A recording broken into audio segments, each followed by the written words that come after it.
My brothers and sisters, we live in a world obsessed with wealth.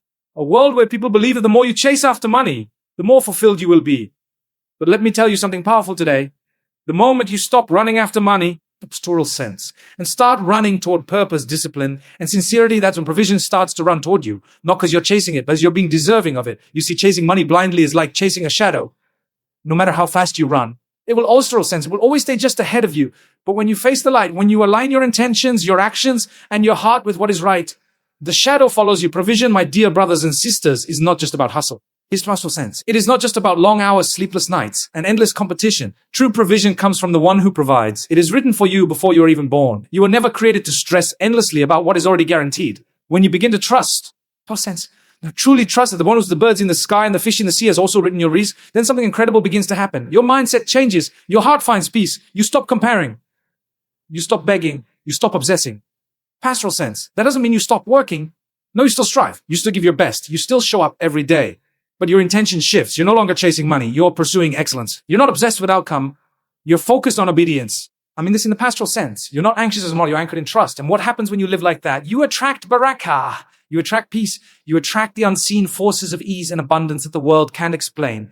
People will look at you and wonder, how is he succeeding without the hustle I thought was necessary? They will see your calm, your contentment, your growth, and not understand that it's coming from a deeper source. Money was never meant to be your master. It was meant to be your servant. The tragedy is, most people flip. They let money control their happiness, their values, even their relationships. They sacrifice their peace, their dignity, even their faith, just for more. But the moment you say, I will not make money my God, I will not compromise who I am for a bigger bank account, something shifts in the unseen. You gain power, you gain clarity, and what you once ran after now starts coming to you. The more you chase money, the more it runs from you. I mean this in the pastoral sense. It's a strange truth that many don't realize until they've exhausted themselves. People spend their entire lives running after wealth, thinking that if they just work harder, move faster, stay busier, they'll finally catch up to the life they dream of. Sense. But what they don't see is that the very act of chasing comes from a place of lack, of desperation. And money doesn't respond to desperation. It responds to direction, discipline, and clarity. When your entire focus is on gaining more and more. Sense. You lose sight of why you're even working. You stop asking whether what you're doing is meaningful, whether it's right, whether it brings value.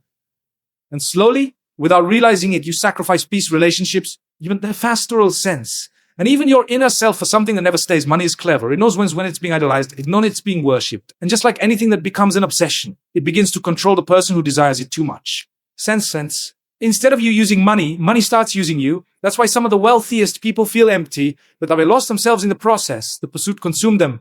They forgot that money is not the source of joy. It's just a tool. A means, the pastoral sense. And when you make it the destination, you lose your direction. You run faster, but go nowhere. You chase harder, but remain unfulfilled. Provision is already written. Stop living like it isn't.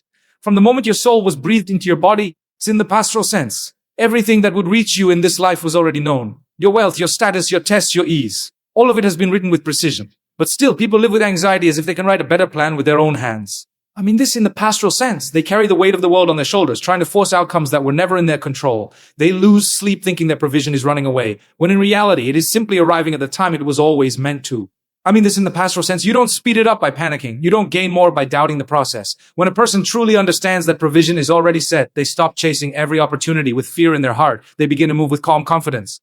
To some men, so they no longer say yes to what feels wrong just to make a quick profit. They no longer bow to pressure or lose themselves in competition. They work, yes, and they work hard, but not with desperation.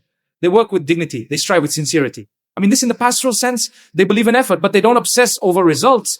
There is a balance in their spirit because they trust that what is meant for them will find its way to them. The doors that are written for them will open, and the ones that aren't will stay shut. I mean this in the pastoral sense. No matter how hard they knock, you weren't created to serve money. It was created to serve you. The moment this truth is forgotten, people start living as slaves without chains.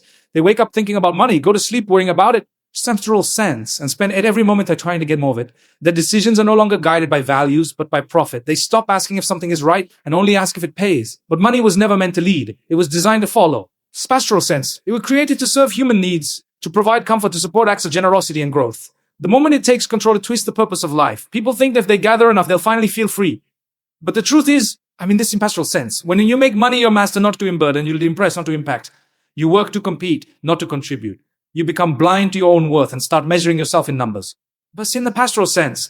But a human being's value is never in what they have. It's in who they are. Your honesty, your patience, your faith, your discipline. These are the real wealth. When you live by these, money becomes a tool in your hand, not a chain around your neck. Your pastoral sense. It serves your purpose instead of stealing your peace. You control it instead of being controlled. And that's the way it was always meant to be. Not something to chase endlessly, but something to use wisely.